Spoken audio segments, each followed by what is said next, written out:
panel ini hanya mampu mengontrol pada satu lantai ataupun satu vlog. Nah, sedangkan dengan IoT kita ini hanya dengan satu panel itu bisa mengontrol sampai dengan 3 lantai atau 3 vlog.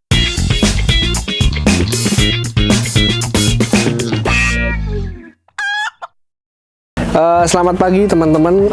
Hari ini kita berada di kandang Pak Royani, di mana kandang Pak Royani ini sudah menggunakan IoT dari kita, dari Chikin. Bisa dilihat ada perbedaan di mana ini merupakan panel yang biasa digunakan pada peternak umumnya. Nah, di sini saya akan menjelaskan sedikit apa sih keunggulan dari IoT kami. Nah, bisa dilihat bila menggunakan panel sebelumnya, ini merupakan panel manual yang digunakan untuk mengontrol sampai dengan 4 kipas. Nah, dengan kontrol lama ini hanya bisa digunakan untuk intermittent di satu kipas. Jadi untuk kipas yang lainnya tetap dihidupkan secara manual.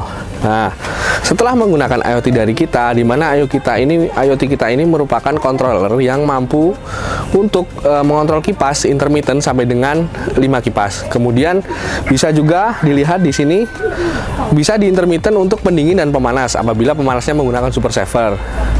Nah, bisa dilihat dari tampilan user face di IoT kita pun sangat ramah dan mudah untuk digunakan, karena memang IoT ini pada prinsipnya touchscreen sehingga mudah untuk diaplikasikan. Misal di sini saya mempraktekkan di mana nah, di sini tercantum 1 lantai atau 2 lantai. Berbeda dengan ini.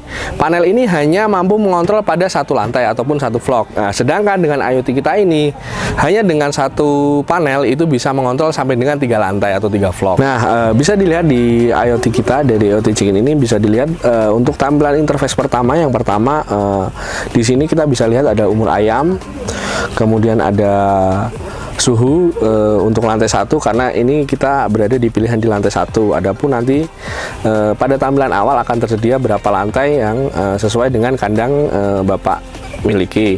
Di sini kita gunakan lantai 1. Kemudian ada juga kelembapan. Ini kelembapan yang berada di dalam kandang.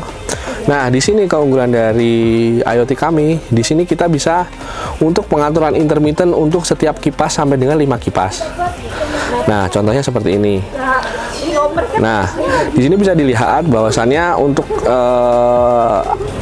kandang yang sekarang kita gunakan ini menggunakan intermittent di kipas 3. Cara pengaturannya pun cukup simpel. Tinggal seperti ini, dimana kita di sini set intermittent kipas. Kita bisa pilih kipas mana yang mau kita intermittent, berapa lama nyalanya, berapa lama matinya. Nah, ini bisa kita setting dalam satuan detik. Termasuk untuk pendingin pun juga sama.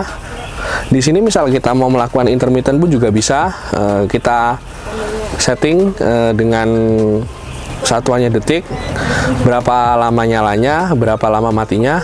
Kemudian juga untuk pemanas ini bisa kita setting juga sama seperti pendingin, ini mau berapa lama nyalanya, mau berapa lama hidupnya, ini bisa kita setting. Dan juga untuk fitur kalibrasi ini kita bisa kalibrasi dengan caster maupun HMI control yang ada di dalam kandang. Dan juga nanti kita punya beberapa fitur yang akan datang. Di sini akan saya tunjukkan, di mana fitur-fitur yang akan datang merupakan fitur yang baru ya teman-teman. Merupakan fitur target suhu kipas. Kemudian ada target suhu dan pemanas, di mana target suhu kipas ini akan membantu peternak berapa sih target suhu yang diinginkan untuk mengaktifkan ataupun menonaktifkan kipas yang dipilih. Misal kipas 1 target suhunya berapa, aktif, kipas 3 berapa, kemudian ada juga target suhu dan pemanas, di mana di sini akan membantu juga para peternak berapa sih suhu yang dibutuhkan atau suhu yang diinginkan ketika pendingin akan hidup. Begitupun juga dengan pemanas. Tapi perlu diingat bahwasannya untuk penggunaan intermittent dan target suhu ini tidak boleh dilakukan bersamaan. Misalnya terhadap kipas 1 kita hanya bisa memilih salah satu, apakah di target suhu ataupun mana yang akan di intermittent, seperti itu. Nah, untuk teman-teman peternak broiler di Jawa Tengah yang ingin menikmati alat IoT ini, silahkan klik link di deskripsi di bawah. Dan kabar baiknya, gratis untuk 200 peternak pertama. Jangan sampai kehabisan. Buruan daftar sekarang juga.